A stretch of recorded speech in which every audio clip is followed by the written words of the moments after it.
Bonjour à tous, c'est Smart Prono et on se retrouve aujourd'hui pour le combiné du jeudi 11 octobre. Alors aujourd'hui, deux matchs de la Ligue des Nations. Premier match Russie-Suède, deuxième Pologne-Portugal. On va commencer par Russie-Suède, tout simplement. Pour moi, la Russie est au-dessus. La Suède va vraiment mal, elle n'est pas en forme. Ils viennent de perdre contre la Turquie, enfin ils ont perdu contre la Turquie en Ligue des Nations, là où la Russie, quant à elle, a gagné. D'ailleurs, elle a surpris tout le monde en gagnant. Donc voilà, pour moi, la Suède n'est pas en forme. La Russie vont aligner normalement la même équipe qu'ils ont alignée lors de la Coupe du Monde. Donc cette équipe qui a surpris vraiment tout le monde. Donc voilà, c'est une équipe solide qui joue à domicile contre une équipe de Suède qui est pas très en forme.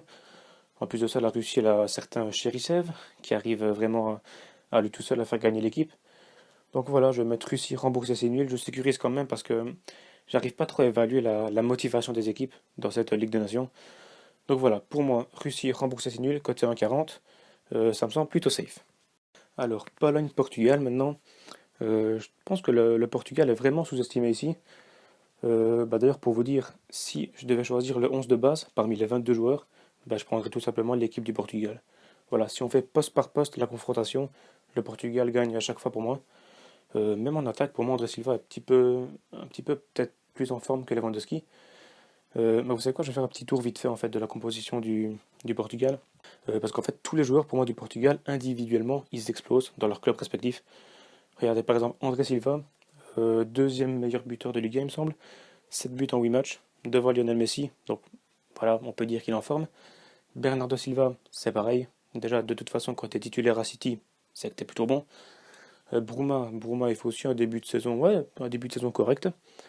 Il est sous-estimé à mon goût, un petit peu trop, parce que je l'ai vu jouer contre la Croatie. Il est très bon techniquement et très rapide, donc je pense qu'il peut faire vraiment très mal à cette défense polonaise. Ruben Neves, maintenant, il fait aussi un excellent début de saison avec Wolverhampton.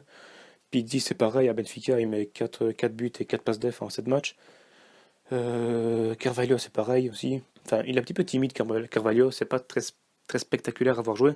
C'est un petit peu comme Casemiro. On le voit pas briller, on le voit pas vraiment. Enfin, on pense pas qu'il joue bien, mais en fin de compte, il apporte vraiment plus à l'équipe. Et Carvalho, c'est pareil. Il a une très bonne qualité de passe. Il faut savoir que d'ailleurs, le premier match contre l'Italie, il a réussi 96% de ses passes. Donc c'est vraiment c'est impressionnant. En défense, on a Jean Cancelo. Lui, c'est la révélation de l'année, franchement. Il est aussi bon que ce soit offensivement ou défensivement. Et à la Juve, il apporte vraiment. Chaque fois qu'il a la balle sur l'axe, c'est une situation de but. Donc vraiment très bon. Après, on a Diaz que je connais pas trop. Normalement, c'est Fonte en défense ici. Mais voilà, je peux comprendre que l'entraîneur laisse place aux jeunes. Donc Diaz, je le connais pas trop. Mais apparemment, il a fait un bon match contre l'Italie. Donc écoutez, on va faire confiance à l'entraîneur. Pepe Ocone et Rui Mario, il est aussi très très bon. C'est un joueur de Naples. Et il a d'ailleurs été élu homme du match face à Liverpool. Donc voilà, tout ça pour dire que individuellement, le Portugal c'est très très fort. Potentiellement, c'est aussi très très fort. Enfin, il y a un potentiel énorme. Et, euh, et voilà, je pense que logiquement, on est gagné. Maintenant, il faut voir le collectif. Voilà, c'est bon d'être fort individuellement. Il faut voir si le collectif y suit.